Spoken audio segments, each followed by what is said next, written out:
Olá pessoal, sejam todos bem-vindos a mais uma apresentação referente à disciplina Seminários. Eu sou o Marcos Vinícius, faço doutorado em Astrofísica, sou orientado pelo professor Diogo Souto e o título da minha apresentação é Difusão Atômica no Aglomerado Aberto M67. Vou começar aqui fazendo uma introdução sobre aglomerados estelares. Bem, o que são aglomerados estelares? Aglomerados estelares nada mais são do que grupos de estrelas que estão ligadas gravitacionalmente.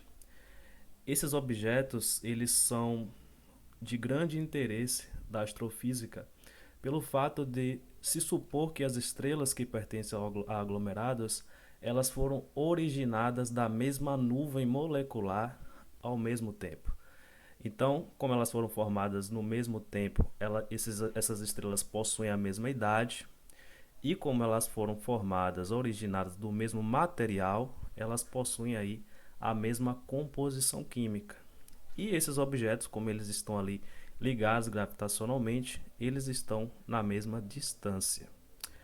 Os aglomerados, eles são divididos em duas categorias. Nós temos os aglomerados abertos e os globulares. Os globulares, eles são formados por estrelas de população 2, que são estrelas velhas, aí com a idade entre 9 e 13 bilhões de anos. São pobres em metais, eles se localizam ali na região do halo da galáxia, possuem pouco ou nenhum gás e poeira, apresentam aí um movimento radial que cruza o plano da galáxia. Eles têm um formato esférico, como pode ser visto aqui, né? Essa figura do aglomerado M80, e possui aí em torno de milhões de estrelas. Então são aglomerados aí bem densos, com uma quantidade bem grande de estrelas.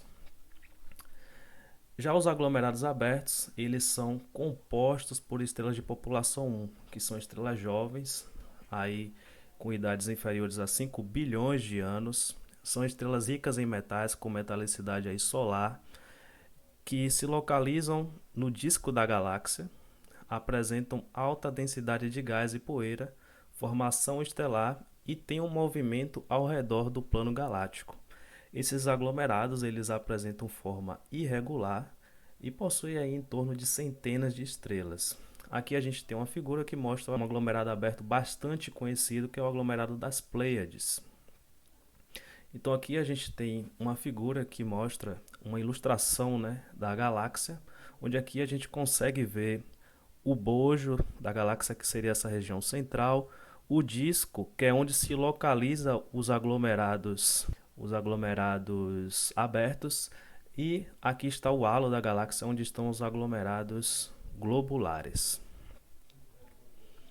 Bem, como eu disse, a gente supõe que, pelo fato das estrelas em aglomerados terem sido originadas do mesmo material, da mesma nuvem molecular, elas devem ter a mesma composição química. No entanto, existem alguns processos físicos que podem ocorrer no interior das estrelas que podem variar, alterar a composição química delas.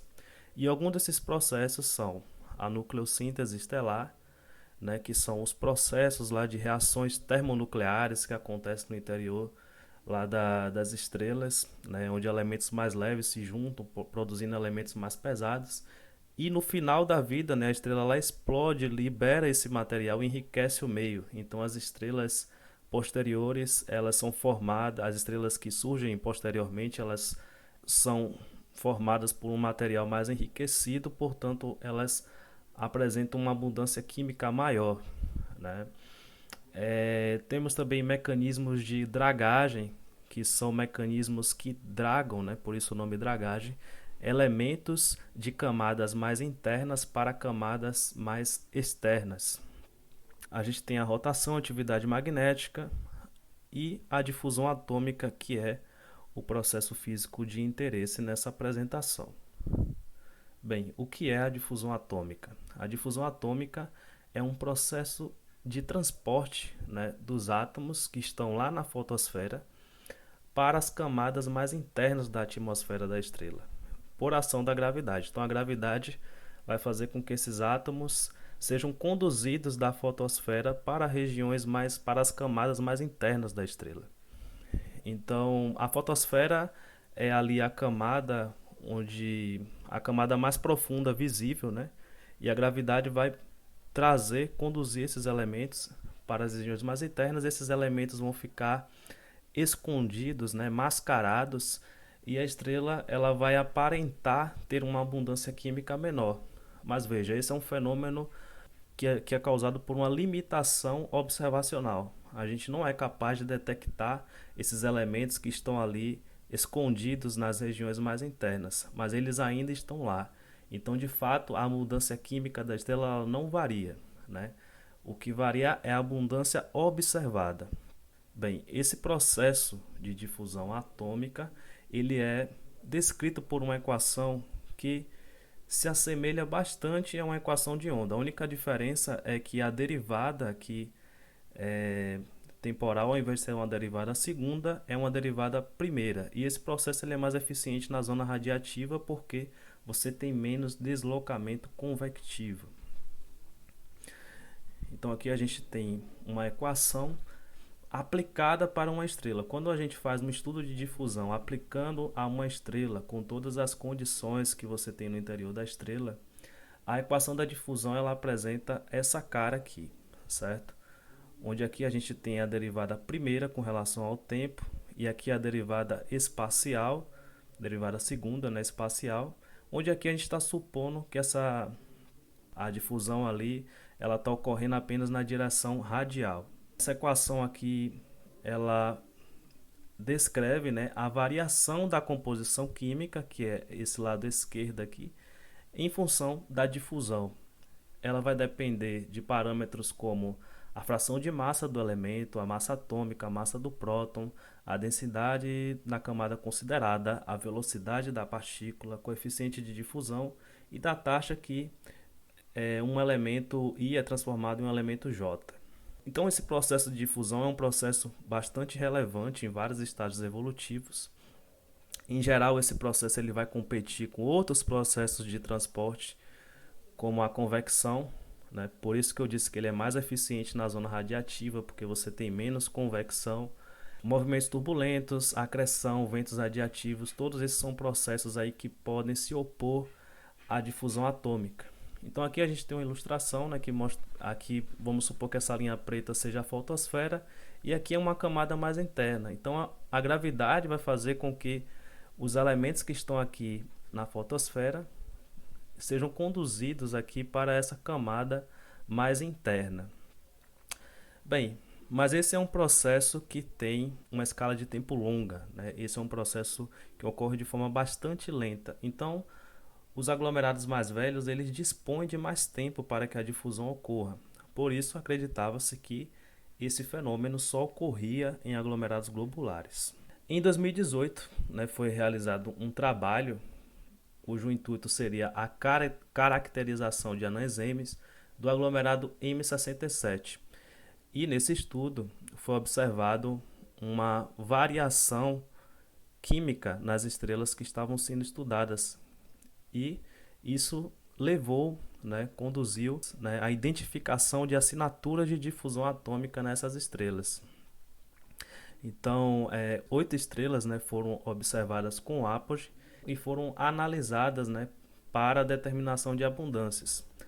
Esse foi o primeiro aglomerado aberto em que foi verificado um processo de difusão. Até então só tinham sido observados em aglomerados globulares. Esse aglomerado ele possui características bem similares ao Sol, né? Possui estrelas com idade em torno de 4 GeA e a metalicidade solar, né, de 0,0 Dex. E a gente vê aqui que as estrelas selecionadas são estrelas aí de vários estágios evolutivos, né? A gente tem estrelas aqui do tipo Sol, né, na sequência principal, estrelas do Turnoff, subgigantes e estrelas gigantes. Bem, aqui são só algumas curiosidades sobre esse aglomerado. Esse aglomerado é um dos mais estudados na literatura. Ele faz parte aí do catálogo Messier, aqui tem uma imagem dele. E esse estudo que foi realizado em 2018, em M67, ele foi estendido para uma amostra maior, agora contendo 83 estrelas, com o intuito de fornecer aí uma verificação complementar desses mecanismos de difusão que agem nesse aglomerado. Então aqui a gente vê, né, todas as estrelas que estão aí em azul, né, foram as estrelas que foram observadas, né, nesse trabalho. Então a gente vê que foram estrelas aí com vários estágios, de vários estágios evolutivos novamente, né, desde anãs até estrelas gigantes. Com relação aos dados e também a determinação de abundâncias, né, os dados eles foram obtidos no grande levantamento espectroscópico que foi o Survey SDSS. Os dados eles foram obtidos com o telescópio do Sloan, que se localiza lá no Apache Point Observatory, e que está equipado com o espectrógrafo Apogee, que é um espectrógrafo criogênico de alta resolução que permite aí uma precisão na determinação das abundâncias, uma resolução aí em torno de 22.500. Ele opera ali na região da banda H, que é do infravermelho próximo, de 1,51 a 1,69 micrômetros, onde você tem uma extinção menor, né, a absorção da luz pela poeira muito menor, e ele é um espectrógrafo multifibras, permite observação de até 300 objetos por vez. A determinação das abundâncias ela foi feita utilizando aí um programa, né, um software chamado QASPCAP, né? Esse programa ele permite você fazer o ajuste de espectros teóricos aos espectros observados usando o método do Q-quadrado. Ele é composto por dois componentes, né? Ele possui dois componentes. Um deles ele lê o espectro de entrada, prepara esses espectros para análise e grava os arquivos de saída. E ele também tem o FERRE, né, que vai comparar esses espectros observados a uma biblioteca de espectros teóricos, né, espectros sintéticos, e vai identificar qual é o conjunto de parâmetros e abundâncias que vão produzir aí o melhor ajuste, o espectro de melhor ajuste. Então aqui a gente tem uma visão do fluxo de trabalho desse programa.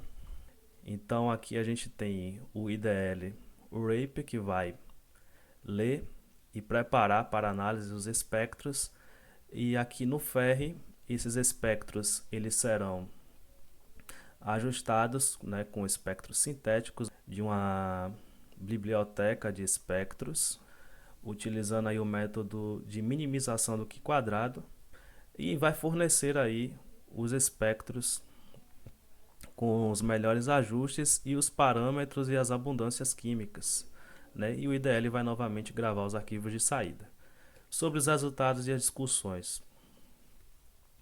Bem, o primeiro resultado interessante veio do trabalho de 2008, que foi identificado variação da composição química em diferentes fases evolutivas de M67.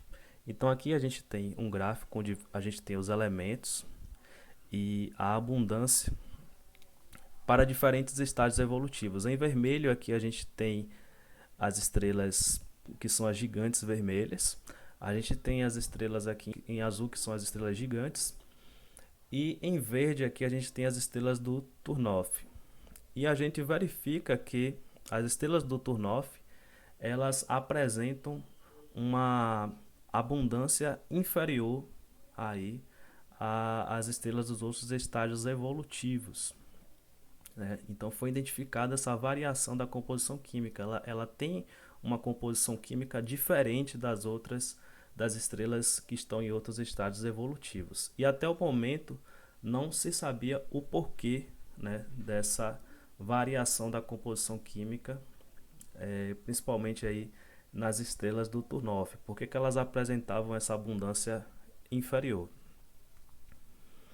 Então foi feita aí uma comparação agora dos dados com outros dados da literatura. Aqui a gente tem um gráfico da abundância em função da temperatura para diferentes elementos químicos. E a gente vê que os dados do trabalho do Souto 2018 concordaram bem com outros trabalhos da literatura. A gente vê que a região aqui onde a gente tem uma temperatura maior, que estão as estrelas do Turnoff, a gente vê que tem uma abundância inferior às estrelas que estão em outras fases evolutivas. Então, de fato, houve aí uma concordância com os dados da literatura. As estrelas do Turnoff tiveram novamente um comportamento similar de ter essa abundância inferior. E isso por quê? Por que as estrelas do Turnoff elas possuem essas abundâncias menores? Porque elas possuem a zona radiativa mais extensa, né? O que torna mais propício, né, o fenômeno da difusão atômica. Aqui a gente também tem um outro gráfico, né, onde a gente tem a abundância, só que agora em função da massa estelar para diferentes elementos químicos, né? Cada quadrado desse aqui tem um elemento químico. E aqui a gente tem os símbolos, né, para os diferentes estágios evolutivos. E a gente vê que em cinza aqui a gente tem os modelos de difusão, e os modelos de difusão conseguem ajustar bem os dados. Inclusive a região aqui das estrelas do Turnoff, que apresentaram uma abundância química inferior com relação às estrelas em outros estágios evolutivos. Então, os modelos de difusão, eles forneceram um ajuste bastante coerente com essas variações de abundância que foram identificadas aí nesse aglomerado de M67. E agora aqui um resultado que foi obtido no trabalho de 2019, a gente vê aqui um gráfico da abundância, agora em função da gravidade superficial. Em azul aqui a gente tem os dados, né, do trabalho de 2019, e a gente vê aqui que essa linha preta, né, que representa o modelo de difusão, que também conseguiu ajustar bem esses dados, né, conseguiu ajustar bem essa região do gráfico aqui, né, que você tem essa queda da abundância, né, devido aos processos de difusão nas estrelas do Turnoff. Os modelos conseguiram ajustar bem, né, principalmente aqui no ferro, no manganês, no níquel, a gente consegue observar bem esse ajuste. E em especial aqui no carbono, né, a gente consegue ver o ajuste não só dessa variação química aqui devido à difusão, mas também da variação química que é causada pela dragagem, né, que é essa curva aqui. Então, concluindo, a difusão atômica ela é um processo físico que causa uma leve redução da abundância observada, né? De fato, a abundância real ela não muda, mas como os elementos químicos eles ficam mascarados, escondidos, né, em regiões mais internas, a gente observa, né, essa redução na abundância aí em torno de 0,1 a 0,2 Dex. Ela é mais significante nas estrelas que estão na fase evolutiva do Turnoff, porque essas estrelas possuem a zona radiativa mais extensa. E esse trabalho foi o primeiro a verificar processos de difusão atômica ocorrendo em aglomerados abertos, né? Então, além de aglomerados globulares, aglomerados abertos também passam por esse processo físico. E em especial em estrelas com características semelhantes ao Sol. Bem, estudos, né, que possuem aí grandes amostras, né, amostras com milhares de estrelas, eles podem obter resultados de abundância errados se eles não levarem em conta, né, se eles não considerarem esse fenômeno na análise. E, consequentemente, resultados futuros, como a idade das estrelas, podem ter erros e incertezas maiores. E para finalizar, né, esse estudo ele ajudará a compreender melhor esse processo que ainda é pouco discutido na literatura, mas que está presente aí em todas as estrelas. Então, quero finalizar agradecendo a todos pela atenção, agradecer aí a Agência de Apoio à Pesquisa CAPES, e nos encontraremos na sexta-feira para a discussão desse seminário. Muito obrigado e até mais.